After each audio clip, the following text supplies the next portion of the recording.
एक शहर में प्रशांत अपने परिवार के साथ रहता था। उसके परिवार में एक बड़ा लड़का था, उसका नाम था राहुल, और छोटी लड़की थी, उसका नाम था श्रेया। वह अपने परिवार के साथ बहुत खुश था, लेकिन उसकी लड़की बहुत ही जिद्दी थी।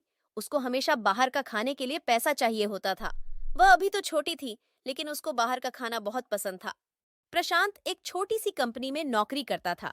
उसके तनख्वाह से जैसे तैसे करके वह अपना घर का गुजारा कर लेता था। उसमें भी वह किराए के घर में रहता था। लेकिन घर के सारे लोग श्रेया से बहुत परेशान थे, क्योंकि श्रेया बहुत ही जिद्दी थी, किसी की भी बात नहीं सुनती थी। उसको जो चाहिए वह चाहिए ही होता था। पापा मुझे पैसे दे दो ना, मुझे पानी पूरी खानी है। नहीं बेटा, मेरे पास पैसे नहीं है और तुम आज पानी पूरी नहीं खाओगी। और अभी कहाँ पानी पूरी मिलता है। चलो, मुझे ऑफिस के लिए लेट हो रहा है। नहीं पापा, मुझे पैसा दे दो, मुझे अभी पैसा चाहिए। आज मुझे पानी पूरी खानी है। अरे चुप करो, तुम कितना बाहर का खाओगी। रोज रोज पैसे क्या पेड़ पर उगते हैं। अभी पापा को काम पर जाने दो, मैं तो इस लड़की से परेशान हो गई हूँ। पापा दे दो ना पैसा। ठीक है, मैं पानी पूरी नहीं खाऊंगी, मैं कुछ और खाऊंगी, लेकिन आप मुझे पैसा दे दो। प्रशांत अब श्रेया को पैसे देकर ऑफिस के लिए निकल जाता है, लेकिन वह ऑफिस में जाकर श्रेया के बारे में ही सोच रहा होता है। वह सोचता है कि इस लड़की की बाहर खाने की आदत को कैसे छोड़ा जाए। तब उसके दिमाग में एक आइडिया आ जाता है और शाम हो जाती है और प्रशांत अपने ऑफिस से छूटकर घर आ जाता है। पापा आ गए, पापा आ गए। पापा, आप क्या खाने के लिए लाए हो? अरे श्रेया, उनको बैठने तो दो। अभी अभी तो ऑफिस से आए हैं, पूरा दिन काम कर कर, और आते ही तुम चालू हो गई। खाने को दो। कितना बाहर का खाएगी। सुबह तो पैसा देकर चले गए थे तुम्हें, उसे पैसे का क्या खाया। अब राजेश फ्रेश होकर चाय पीकर कुछ देर बाद अपने दोनों बच्चों को रूम में बुला लेता है। आओ बेटा, इधर आओ। मैं आप दोनों के लिए एक सरप्राइज लेकर आया हूँ। पापा, आप क्या सरप्राइज लाए हो? जल्दी से दिखाओ ना। तभी प्रशांत टेबल के पास जाकर 2 गुल्लक दिखाता है। पापा सरप्राइज, आप पैसे का गुल्लक लाए हो। ऐसा भी सरप्राइज होता है क्या? और इस गुल्लक का क्या करेंगे हम? हाँ हाँ बेटा, मैं बताता हूँ इस गुल्लक का क्या करना है। इस गुल्लक को सबसे पहले जो भरेगा उसको मैं डबल पैसा दूंगा। अब श्रेया डबल पैसे की बात सुनकर बहुत खुश हो गई और वह गुल्लक लेकर पैसा जमा करने लगी। लेकिन श्रेया अपने बाहर के खाने के कारण गुल्लक में पैसा जमा कर नहीं पाती है। वह आधा पैसा गुल्लक में डालते हैं और आधा पैसा का बाहर का खाना खाती है। इस वजह से उसका गुल्लक अभी तक भरा ही नहीं था। लेकिन राहुल का गुल्लक भरने आया था। यह देखकर श्रेया सोचने लग जाती है कि मेरा गुल्लक मेरे भाई के गुल्लक भरने से पहले भरना चाहिए था, लेकिन कैसा भरेगा। फिर उसको एक दिमाग में आइडिया आता है और वह अपने भाई के कमरे में जाकर वह भाई का गुल्लक ले आती है और उसके जगह पर अपना गुल्लक रख देती है। पापा देखो, भाई के गुल्लक से पहले मेरा गुल्लक भर गया है। नहीं पापा, ये झूठ बोल रही है। ये मेरा गुल्लक लेकर आई है और मेरे गुल्लक के जगह अपना गुल्लक रख दिया है। सच सच बताओ श्रेया, तुमने ऐसा किया है बेटा?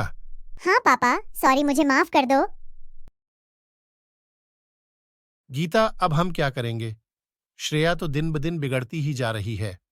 अब राजेश एक नया आइडिया सोचता है और 2 बड़े गुल्लक लेकर आता है और फिर से बच्चों को रूम में बुला लेता है।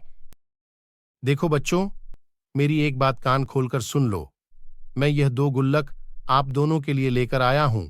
जो भी इस गुल्लक को अपने बर्थडे आने तक भरेगा, उसका ही बर्थडे इस गुल्लक के पैसे से सेलिब्रेट हो जाएगा। और जो नहीं भरेगा गुल्लक को, उसका इस साल बर्थडे सेलिब्रेट नहीं किया जाएगा। आशा है कि आप दोनों को यह बात अच्छे से समझ आ गई होगी। ठीक है पापा, ये अच्छा आइडिया है। एक दिन प्रशांत के घर पर उसके रिश्तेदार आते हैं और वो शाम को निकलते समय राहुल और श्रेया के हाथ में पैसा देकर चले जाते हैं। श्रेया चल, पैसा हम अपने अपने गुल्लक में डाल के आते हैं। नहीं भैया, मैं तो इस पैसे से आज बर्गर खाऊंगी। आज मुझे बहुत ज्यादा पैसे मिले हैं। श्रेया, तुम्हें याद है ना पापा ने क्या कहा है? गुल्लक में पैसा जमा होगा तो ही बर्थडे सेलिब्रेट होगा, नहीं तो बर्थडे नहीं किया जाएगा। तो चल, पैसा डालकर आते हैं। तुम्हें क्या लगता है भैया, मेरे पापा मेरे गुल्लक के पैसों से मेरा बर्थडे सेलिब्रेट करेंगे? अरे नहीं, वह तो अपने पैसों से ही करेंगे, देखना। ऐसे ही करके कुछ महीने निकल जाते हैं और राहुल का बर्थडे आ जाता है और राहुल के बर्थडे के दिन उसके गुल्लक को तोड़ा जाता है और उसे गुल्लक के पैसों से राहुल का बर्थडे बहुत धूमधाम से मनाया जाता है। आज तो मजा आ गया। राहुल का बर्थडे बहुत अच्छे से सेलिब्रेट हुआ। राहुल भी बहुत खुश है। श्रेया, तुम अपना पैसा जमा कर रही हो ना? कुछ महीनों बाद तुम्हारा भी बर्थडे आ रहा है। हाँ पापा, मैं पैसा जमा कर रही हूँ। ऐसे ही करते करते कुछ महीनों बाद श्रेया का बर्थडे भी आ जाता है और उसके बर्थडे के दिन ही उसका गुल्लक को तोड़ा जाता है, तो उसमें एक भी पैसा नहीं जमा रहता है। प्रशांत बहुत गुस्सा हो जाता है और बोलने लग जाता है। श्रेया, अब तुम्हारा बर्थडे सेलिब्रेट नहीं होगा क्योंकि तुमने मेरी बात नहीं सुनी और अपने गुल्लक में पैसे जमा नहीं किए।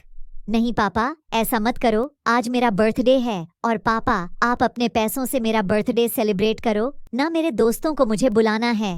प्लीज पापा, मेरा बर्थडे सेलिब्रेट करो ना। नहीं, मैंने एक बार कहा ना, इस साल तुम्हारा बर्थडे सेलिब्रेट नहीं होगा क्योंकि तुमने मेरी बात नहीं सुनी और अपने गुल्लक में पैसे नहीं जमा किया। मैंने पहले ही बोला था कि जो भी गुल्लक में पैसा जमा करेगा उसका ही बर्थडे सेलिब्रेट किया जाएगा। तुमने वह पैसे सब बाहर के खाने में उड़ा दिए। अब बर्थडे सेलिब्रेट नहीं होगा। तुम्हारा बस बात खत्म। श्रेया का आज बर्थडे सेलिब्रेट नहीं होगा। इसकी वजह से श्रेया बहुत दुखी है। उसको बहुत बुरा लग रहा है, लेकिन वह मन ही मन में पछता रही है कि मैं इतने सारे पैसे बाहर के खाने में उड़ा दिए। काश हो पैसे में जमा कर देती तो आज मेरा बर्थडे पापा बहुत धूमधाम से सेलिब्रेट करते। सुनो जी, श्रेया बहुत दुखी हो गई है और रो रही है। 1 साल के बाद बर्थडे आता है बच्चों का। आप अपने पैसों से केक तो लेकर आओ, उसको अच्छा लगेगा। नहीं गीता, क्या मैं उसके लिए केक नहीं ला सकता?